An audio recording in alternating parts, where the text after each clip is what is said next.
Viewers, उम्मीद है आप सब खैरियत से होंगे। अच्छा, आज हम जिस टॉपिक पे बात कर रहे हैं वो बड़ा इम्पॉर्टेंट टॉपिक है। वो आप इसको ऐसे ले लें, पहले हम इसमें डिस्कस करते हैं कि एडिक्टिव बिहेवियर्स ऑफ पेशेंट। ठीक है, कि पेशेंट्स की ड्रग जो केमिकल डिपेंडेंसी होती है, सब्सटेंस इंड्यूस जो भी वटेवर, ठीक है, डिपेंडेंसी उसमें आ जाती है, उसको तो हम मैनेज करने की कोशिश करते हैं। लेकिन जो उसकी पर्सनालिटी में उस ड्रग्स की बिहाफ पे जो उसकी पर्सनालिटी डेवलप हो जाती है, जिसको हम कॉमन वर्ड में या साइकोलॉजी टर्म में कहते हैं कि एडिक्टिव बिहेवियर्स, उनको मैनेज करना थोड़ा सा डिफ़िकल्ट होता है, थोड़ा सा मुश्किल होता है। ठीक है, क्योंकि केमिकल डिपेंडेंसी तो मैनेज हो जाती है, लेकिन जो एडिक्टिव बिहेवियर्स हैं वो टाइम टेकन होते हैं। तो यहाँ पर हम डिस्कस करते हैं आज पेशेंट्स के एडिक्टिव बिहेवियर, जैसे हम पहले पिछली अपने व्लॉग में डिस्कस कर चुके हैं, वीडियो में डिस्कस कर चुके हैं। आज हम डिस्कस करते हैं कि एडिक्टिव बिहेवियर्स ऑफ फैमिली। इतना हम मानते हैं, इस चीज़ से इनकार आप भी नहीं करेंगे, हम भी नहीं करते हैं कि नशे के मरीज़ के साथ रहना बहुत मुश्किल काम है, बहुत मुश्किल। ठीक है, इन द वे कि पेशेंट्स की केमिकल डिपेंडेंसी की वजह से जो पर्सनालिटी डेवलप हो जाती है, जो उसके रवैये डिस्टर्ब हो जाते हैं, ख़राब हो जाते हैं, उनको मैनेज करना बहुत मुश्किल काम होता है। ठीक है, हम with the passage of time manage करने की कोशिश करते हैं, लेकिन क्योंकि वो भी एक टाइम पीरियड के तक ही के बाद आप कह लें कि मैनेज होते हैं, एक टाइम पीरियड से पहले मैनेज नहीं हो सकते हैं। ठीक है, एडिक्टिव बिहेवियर्स ऑफ फैमिलीज आप इस तरह से ले लें इसको कि क्योंकि पेशेंट जो कि बार बार रिपीटेड बिहेवियर शो करते हैं, वो फैमिली में भी कुछ चीज़ें पाई जाती हैं, क्योंकि नशे के मरीज़ को संभालते संभालते वो खुद आप कह लें को डिपेंडेंट ऑफ एडिक्शन या एडिक्टिव बिहेवियर्स हो जाते हैं। ठीक है, तो काइंडली इस चीज़ पे फोकस करें, और उसकी बहुत माइन्यूट सी चीज़ें ऐसी हैं जिनको हमें मैनेज करना ज़रूरी होता है, और अगर हम उन चीज़ों को मैनेज नहीं करेंगे तो हमारे लिए बड़ा मुश्किल हो जाएगा।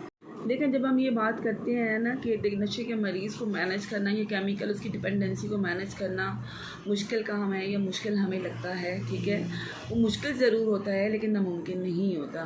लेकिन उसी तरह से जो एडिक्टिव बिहेवियर्स होते हैं पेशेंट के या फैमिली के, वो भी टैकल करना बहुत ज़रूरी है। अगर वो टैकल नहीं होंगे तो पेशेंट के रिलैप्स होने के चांसेस ज़्यादा हो जाते हैं, ज़्यादा से ज़्यादा हो जाएंगे।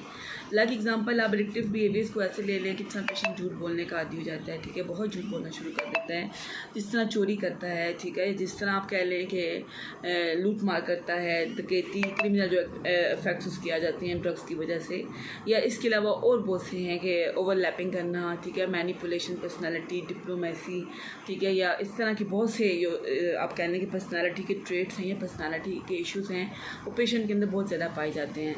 पेशेंट्स के अंदर तो पाए जाते हैं, लेकिन सम टाइम हम देखते हैं कि वो फैमिलीज़ के अंदर भी पाए जाते हैं। देखिए, और ये चीज़ें साथ साथ टैकल करना बहुत ज़रूरी है, ठीक है, मैनेज करना बहुत ज़रूरी है।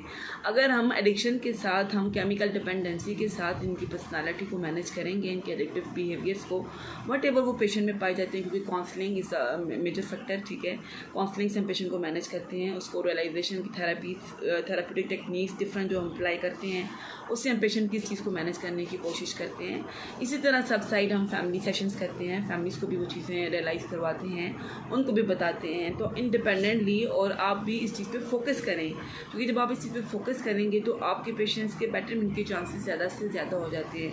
लेकिन इस चीज़ को अगर आप इग्नोर कर देंगे, उस चीज़ पर अगर आप नोटिस नहीं करेंगे और आपको लगता है कि आपने रिहैब पे सब कुछ छोड़ दिया है, आपने रिहैब में पेशेंट को एडमिट कर दिया, तो बस आपकी ड्यूटी ख़त्म हो गई है, तो it's not a easy job. ठीक है, आप ये समझते हैं कि ये रिहैब का नहीं, रिहैब उतना ही करेगा, उतना ही इनपुट देगा आपको, ठीक है, जितना अंडर डिपेंडेंसी पेशेंट उनकी अंडर ट्रीटमेंट में है उसको वो मैनेज कर सकते हैं। जो आपके प्रोग्राम्स हैं, जो फैमिली के अंदर प्रोग्राम आते हैं या उनको प्रोफेशनल्स बताते हैं, काइंडली उस चीज़ पे आप ज़रूर फोकस करें। उस चीज़ पे अगर आप फोकस करते हैं तो पेशेंट की डिजीज़ को मैनेज करने में, पेशेंट की पर्सनालिटी को मैनेज करने में हमें काफ़ी अच्छे तरीके से हम उसको लाइफ में आगे आप कह लें उसको आगे इन्वॉल्व कर सकते हैं, उसको आगे फॉरवर्ड कर सकते हैं। अगर आप इस चीज़ को अंडरस्टैंड नहीं करेंगे, फैमिली भी नहीं और पेशेंट खुद इटसेल्फ भी नहीं, क्योंकि सम टाइम ऐसा होता है कि पेशेंट टाइम टेकन होता है, ठीक है, पेशेंट की पर्सनैलिटी टाइम टेकन होती है और उसके लिए हमें टाइम पीरियड ज़्यादा चाहिए होता है, तो इस चीज़ को हम उसके अकॉर्डिंग मैनेज करते हैं। अगर आप इस चीज़ को इस बिहाफ पे मैनेज करेंगे और आपकी हमारी कंट्रीब्यूशन से मुझे यकीन है कि हम पेशेंट को मैनेज कर सकेंगे। अगर आज की हमारी आपको वीडियो अच्छी लगे, लाइक ज़रूर कीजिएगा, सब्सक्राइब कीजिएगा और अपनी राय का इज़हार ज़रूर कीजिएगा। थैंक यू, जज़ाकल्लाह, अल्लाह हाफ़िज़।